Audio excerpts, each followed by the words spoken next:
നമുക്ക് 30 പേർക്കും ഒന്നായി ഒറ്റക്കെട്ടായി പ്രവർത്തിക്കാം എന്ന് പറഞ്ഞുകൊണ്ട് നമ്മുടെ നാടിനെ, നമ്മുടെ നഗരത്തെ കേരളത്തിൽ അറിയപ്പെടുന്ന ഒരു സ്ഥലമാക്കി മാറ്റാൻ നമുക്ക് ഒന്നായി പ്രവർത്തിക്കാം എന്ന് പറഞ്ഞുകൊണ്ട് നിർത്തുന്നു.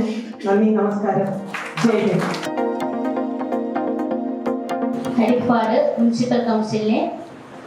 മുനിസിപ്പൽ കൗൺസിലിലെ ചെയർപേഴ്സണായി തിരഞ്ഞെടുക്കപ്പെട്ട വൃന്ദ എസ് കുമാർ എന്ന ഞാൻ നിയമാനുസരണം നടപ്പാക്കിയ ഇന്ത്യൻ ഭരണഘടനയോട് യഥാർത്ഥമായ വിശ്വാസവും കൂറും പുലർത്തുമെന്നും ഭയാശങ്കയോ മമതയോ വാത്സല്യമോ വിദ്വേഷമോ കൂടാതെ ഞാൻ എന്റെ ഔദ്യോഗിക കർത്തവ്യങ്ങൾ യഥാവിധിയായി വിശ്വസ്തയോടും എന്റെ പരമാവധി കഴിവും അറിവും വിവേചന ശക്തിയും ഉപയോഗിച്ചുകൊണ്ടും നിർവഹിക്കുമെന്ന് ഈശ്വരനാമത്തിൽ സത്യപ്രതിജ്ഞ ചെയ്യുന്നു.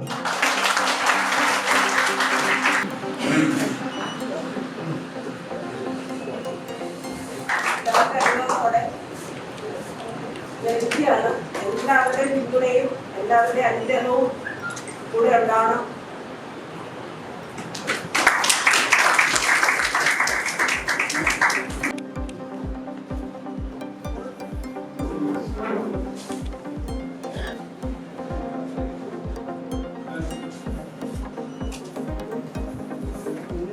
ഹരിപ്പാട് മുനിസിപ്പൽ കൗൺസിലിലെ ഡെപ്യൂട്ടി ചെയർപേഴ്സണായി തിരഞ്ഞെടുക്കപ്പെട്ട MP അനിൽമിത്ര എന്ന ഞാൻ നിയമാനുസരണം നടപ്പാക്കിയ ഇന്ത്യൻ ഭരണഘടനയോട് യഥാർത്ഥമായ വിശ്വാസവും കൂറും പുലർത്തുമെന്നും ഭയാശങ്കയോ മമതയോ വാത്സല്യമോ വിദ്വേഷമോ കൂടാതെ ഞാൻ എൻ്റെ ഔദ്യോഗിക കർത്തവ്യങ്ങൾ യഥാവിധിയായി വിശ്വസ്തയോടും എൻ്റെ പരമാവധി കഴിവും അറിവും വിവേചന ശക്തിയും ഉപയോഗിച്ചുകൊണ്ടും നിർവഹിക്കുമെന്ന് ഈശ്വരനാമത്തിൽ സത്യപ്രതിജ്ഞ ചെയ്തു. സത്യപ്രജ്ഞാവാദങ്ങൾ ഈ പറഞ്ഞതുപോലെ തന്നെ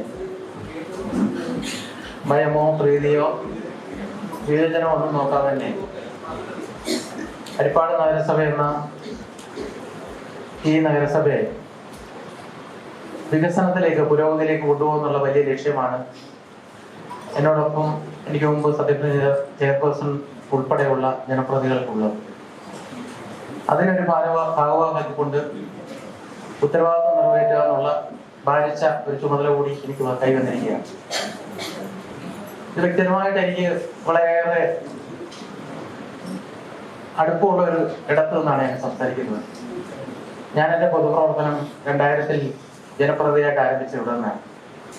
അന്ന് പഞ്ചായത്തായിരുന്നു. തുടർച്ചയായി 4 ഈ സ്ഥലത്ത് ഇപ്പോൾ പുതിയ കെട്ടിടമായെങ്കിൽ ഇവിടെ ചെറിയ ഗ്രാമപഞ്ചായത്ത് കെട്ടിടത്തിൽ ഇരുന്നുകൊണ്ട് പ്രവർത്തനം നടത്തി നീണ്ട 20 വർഷം ഇവിടെ ഒരു വീട് പോലെ കഴിഞ്ഞിരുന്ന ഒരു സ്ഥലമാണ്. പിന്നീടാണ് ഒരു 5 വർഷത്തെ ഗ്യാപ്പ് വന്നിപ്പോൾ വീണ്ടും ഹൃദയാംഗീകാരം ലഭിച്ച് വീണ്ടും ഒരു സുപ്രധാന പദവിയിൽ എത്തിച്ചേരാൻ കഴിഞ്ഞത് എനിക്ക് ഭാഗ്യമായിട്ടാണ്.